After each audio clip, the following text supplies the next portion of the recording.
Hello friends, मैं doctor A के सिंह। दोस्तों, यह वीडियो बनाने का मेरा उद्देश्य आप लोगों को जानकारी देना है, क्योंकि कुछ लोगों ने कमेंट बॉक्स में पूछा था कि डॉक्टर साहब बीपी की नॉर्मल रेंज क्या होती है, टेम्परेचर की नॉर्मल रेंज क्या होती है, पल्स ऑक्सीमीटर से हम ऑक्सीजन सप्लाई कैसे नापें, और सीटी स्कैन में जो HRCT वैल्यू होती है वो क्या होती है। तो ये डिटेल मैं आपको इसी वीडियो में दूंगा, तो प्लीज़ वीडियो पर अंत तक ज़रूर से बने रहिएगा, क्योंकि आजकल हम देख रहे हैं कि हमारे ज़्यादातर जो मरीज़ हैं होम आइसोलेशन में हैं।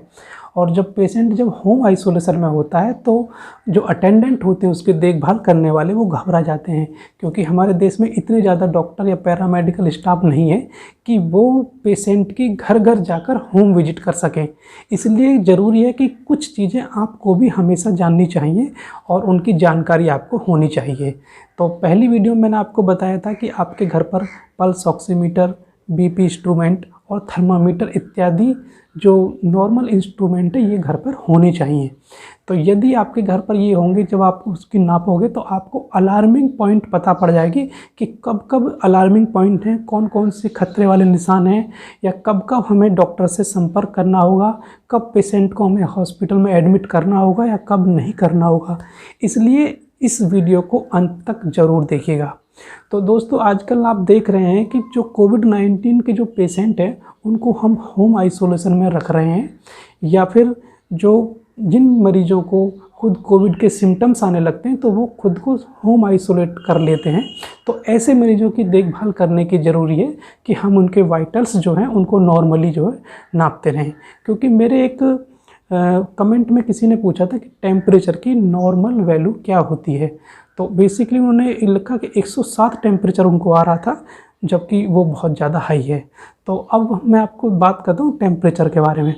तो यदि आपको टेम्परेचर देखना है तो टेम्परेचर की जो नॉर्मल रेंज है वो 92 से 98.6 डिग्री फ़ारेनहाइट होती है, जो कि बिल्कुल नॉर्मल है। इसमें आपको बिल्कुल भी बुखार नहीं होगा। यदि ये 99 डिग्री फ़ारेनहाइट आता है तो ये आपको हल्का बुखार इंडिकेट करता है कि आपको हल्का बुखार है।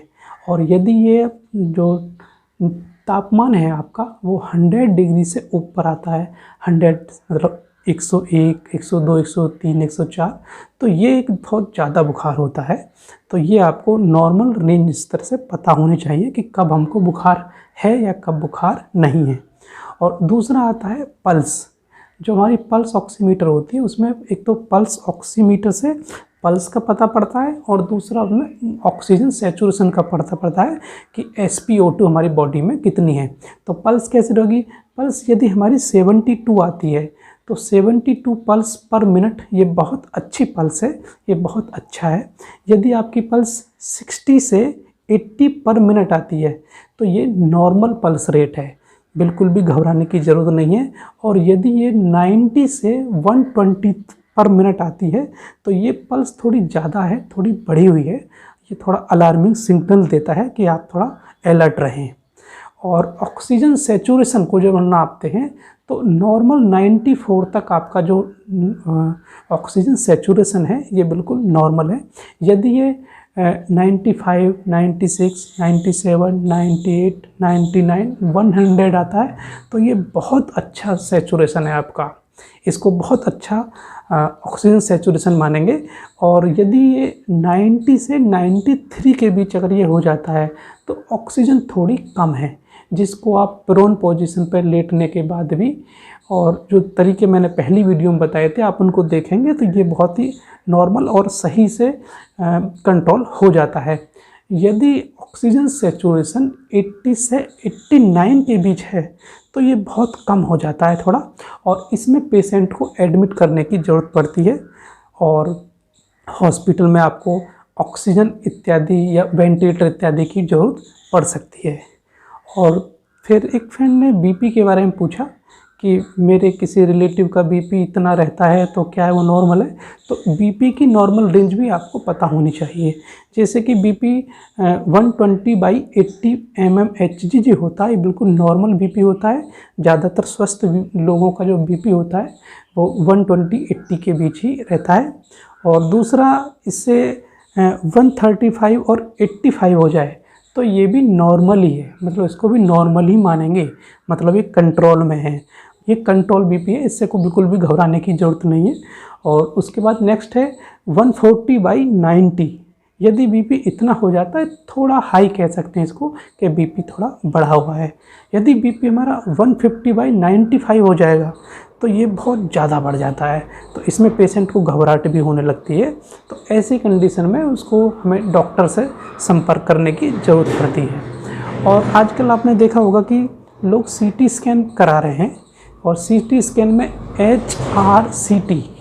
HRCT थोरैक्स के जो हमारा चेस्ट का एक सीटी स्कैन है वो कराया जाता है। तो बेसिकली क्या है कि कई केस ऐसे हुए तो मालूम चला कि वो कोरोना पॉजिटिव थे, उनके बाद उनका सीटी स्कैन कराया गया तो पता चले कि उनका जो लंग्स थे वो 60% या 70% या 40-80 मतलब इतने ज़्यादा इफ़ेक्ट हो चुके थे कि वो पेशेंट सर्वाइव नहीं कर पाया। तो इसलिए आपको जब सीटी स्कैन वगैरह हो जाता है तो आपको ये नॉर्मल रेंज उसकी पता होना चाहिए कि यदि इस तरह का इन्फेक्शन है तो उसमें हम क्या कर सकते हैं। HRCT स्कोर क्या है? HRCT स्कोर क्या है कि कोरोना इन्फेक्शन होने के बाद जो ऑक्सीजन ऑब्जर्व करने वाली जो थैलियाँ होती हैं उनमें सूजन आकर पानी भर जाता है, तो जिसकी वजह से सांस लेने में तकलीफ़ होती है। और HRCT में इस तरह से लंग्स के लगभग 25 भाग करे जाते हैं, और उन भाग में ये देखा जाता है कि कौन से भाग में कोरोना का कितना ज़्यादा इन्फेक्शन है। इस तरह से जो सीटी स्कोर जितना हाई होगा, पेशेंट को ऑक्सीजन लेने में उतनी ज़्यादा कठिनाई होगी, प्लस उतना ही ज़्यादा पेशेंट को रिस्क होगा। इस तरह से ये HRCT स्कोर निकाला जाता है। जो हमारा HRCT स्कोर 0 से 8 के बीच होगा तो ये माइल्ड इन्फेक्शन में आएगा, और ये 8 से लेके 18 के बीच होगा तो ये मॉडरेट इन्फेक्शन माना जाएगा, और ये 19 से 25 तक अगर होगा तो ये सीवियर इन्फेक्शन होगा। इस तरह से जो HRCT की जो स्कोरिंग है ये इस तरह से होती है। और इसमें जो माइल्ड इन्फेक्शन है उसको आप घर पर ही डॉक्टर की सलाह से जो दी गई दवाइयाँ उनके खाने से ये ठीक हो जाता है। और बाकी जो सीवियर इन्फेक्शन होता है उसमें ऑक्सीजन की ज़रूरत पड़ती है, साथ में वेंटिलेटर की भी ज़रूरत पड़ती है। तो ये नॉर्मल चीज़ें हैं जो आपको जानकारी इसकी होनी चाहिए। बेसिकली क्या है कि जब कोरोना का जो हमें इन्फेक्शन होता है तो कोरोना का इन्फेक्शन होने के बाद ये फेफड़े की जो वो थैलियाँ होती हैं, एल्वुलाई होती हैं, वो उसमें इन्फेक्शन करता है, और उसमें इन्फेक्शन होने की वजह से जो फेफड़ों में प्रॉपर ऑक्सीजन नहीं मिल पाती है। जब ऑक्सीजन प्रॉपर नहीं मिल पाएगी तो हमको निमोनिया बन जाता है, और निमोनिया बनने की वजह से फेफड़ों में पानी भरने लगता है, बलगम होने लगता है। तो इस कंडीशन में जो ऑक्सीजन की लेवल है, जो SpO2 है, वो तेज़ी से गिरता है।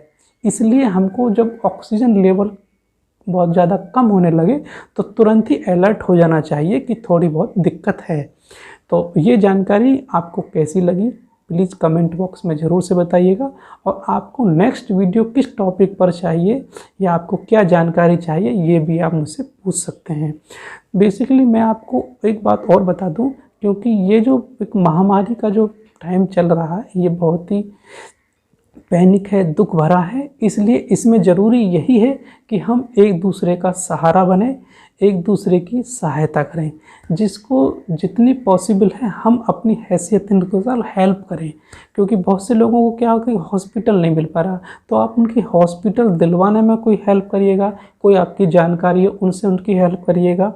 और दूसरी एक इम्पॉर्टेंट बात मैं और कहना चाहता हूँ, ज़्यादातर लोगों के घर में कोरोना के पॉजिटिव पेशेंट जो सही हो जाते हैं उनके घर पे वो सामान जो मिलता है जैसे पल्स ऑक्सीमीटर है, BP है, थर्मामीटर है, आप ये सामान किसी ऐसे व्यक्ति को दे सकते हैं जो ये खरीद नहीं पा रहा है। और ख़रीद नहीं पाने के भी दो कारण हैं, क्योंकि बहुत ज़्यादा इनके एक साथ कीमत भी बहुत ज़्यादा बढ़ गई है। तो कोई कीमत की वजह से, पैसे की वजह से नहीं खरीद पा रहा है, या फिर बहुत ज़्यादा दवाई और कुछ ये इंस्ट्रूमेंट इतने ज़्यादा मार्केट में शॉर्ट हो गए हैं कि वो मतलब मार्केट में भी नहीं मिल पा रहे हैं। तो इसीलिए मेरी आप लोगों से हाथ जोड़ के रिक्वेस्ट है, यदि कोई ऐसा व्यक्ति दिखाई देता है आपको जिसको इन चीज़ों की ज़रूरत है, हो गया है आपका मरीज़ ठीक, तो आप इन सभी सामानों को उस वाले पेशेंट को दे दीजिएगा जिसको इसकी ज़रूरत है। तो ये एक बहुत ही सामाजिक और अच्छा काम होगा, जिससे हम इस बीमारी को काफ़ी हद तक कंट्रोल कर सकते हैं, रोक सकते हैं और अपने को और दूसरों को बचा सकते हैं। समाज के हित में ये बहुत अच्छा काम है। आप खुद भी जागरूक रहिए, दूसरों को भी जागरूक करिए और कोरोना को फैलने से रोकने में एक दूसरे का सहयोग दें, क्योंकि अब यह वही समय है जब हम एक दूसरे की मदद करके इस बीमारी को अपने देश से और सारी दुनिया से हटा सकते हैं। मैं doctor Ashok Kumar Singh, thank you.